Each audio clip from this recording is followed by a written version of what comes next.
Well, hello and thank you for coming. I'm here with my friend David Crawley today, and what we're wanting to do is to talk a little bit about this book, which is an introduction to narrative therapy, using a metaphor of migration of identity, the idea that we might move from a way of being or a sense of self that's not satisfying towards a sense of self that's more satisfying, or a way of living that's more satisfying. So thanks for coming, David. Pleasure. Appreciate you being here. Looking forward to it.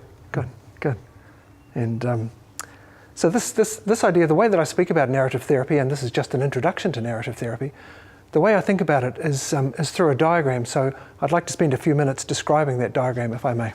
The idea is very simple. It's called Two Islands and a Boat. And it's based around the idea that we might move from an island, which is representative of maybe how I'm feeling about myself, or what my identity might be, or a situation that's not okay with me, moving from that towards something that's somehow better for who I am, that somehow matches more about who I want to become, or who I'm in the process of becoming. And that moving from one island to another takes a sense of journey, of transition, and this might take a period of time. If we've got a sense of what it is that we would want to leave, and a sense of what it is that we would want to move towards, then we can plan a journey between them. And that journey might involve some sense of what resources might help us get there, and what sorts of things might get in the way of us getting there. And that sort of planning helps make possible the movement between those two places, the current situation and the preferred situation. And we can add a sense of time as well. The idea that that movement from where we are towards where we would prefer to be can sometimes be quite quick, but sometimes can take a long time. In fact, I use the notion of apprenticeship, where we might serve an apprenticeship in becoming that which we desire. The nice thing about planning between this movement is that it invites who would be with you in that, the notion that as we become who we are preferring to become, we do that in the company of the people who support us. So that's the first part of this diagram, the central part, which is this notion of two islands and a boat. Sometimes I start here with the idea of what's not working, but sometimes I start here with the idea of what is it that you're aiming to move towards.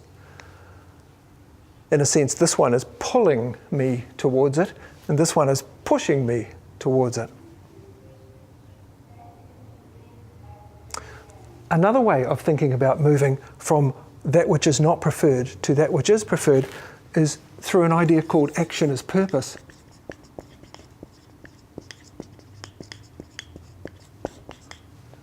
And this is an idea we could start here as well. We could start here, or here, or here. And this is the idea that whenever a person does anything, they do it for a purpose. They have some hopes, they have some longings for what it is that would come from their action. And by thinking about that, we can help people to say, when I took that action, what was it that I was intending? What was it that I was hoping for in that action? And what does that say about what I value? Then we can ask, if those values could shape your life, your family, your world in some way, what would that world look like? And again, who stands with you in that? So the idea that whenever we're moving towards something, we're doing that in the company of others. That's about half the diagram. We can add a little bit more, which is the idea that I would want to be moving towards something else. That idea that I am becoming something that I would prefer, often that idea has a history. So we can ask people, have there been other times in your life where you've strived to achieve what it is that you're currently striving to achieve? And to do that, I draw this little diagram, which then invites us to wonder, these are stories. Can you tell me stories of times when you have moved in this direction before? Times when whatever's going on here didn't represent you. Times when you've done something different. And if we can get 3 such stories, then we're gathering together what narrative therapists call a series of events across time. We're gathering together a story of I am becoming. And if you think about this bottom line here as the action of the stories, what was it that happened? Who was there? What were you doing? What were they doing? Then we can also wonder, what is the meaning of each of those stories? What are you hearing about yourself? What sort of words would describe you? What were you trying to achieve when you were in those stories? And what does that tell us about you? So that by sifting each of these stories for words, we can get a kind of a description of the sort of person that you are becoming. And we can also wonder, does anybody else know that about you? So we can kind of look at those stories through the eyes of people who know you or people who care about you and say, what would they say about you? What words would they add to the sort of person that you're becoming? So we've got this idea that people's actions point to where they would like to be, to where they are to what they are becoming. People's decisions to leave problem areas of their lives also speak to who they are becoming. And we can look at when you are in that space, where else in your life have you been striving for that? And what does that tell us about you?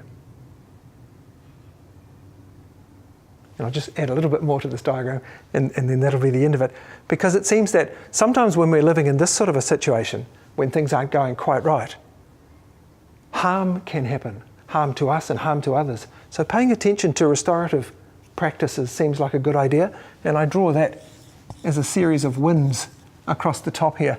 And that invites us to ask some questions like, has any harm been done, and what might help make it right? Have any relationships been damaged, and what might help make it right? And do people have any particular needs for what they need to participate fully, to be able to belong? Do they have particular needs? And again, can we look at the institutions that we're a part of, and can we shape our institutions in ways that help with this sort of movement towards the sort of person we are becoming? So altogether, that makes a diagram which I'm calling Two Islands in a Boat. And in the next few clips of this video, what I'm going to do is I'm going to take each part of this and speak to it, just so we get a sense of what would you do in each of these places. Thanks for listening.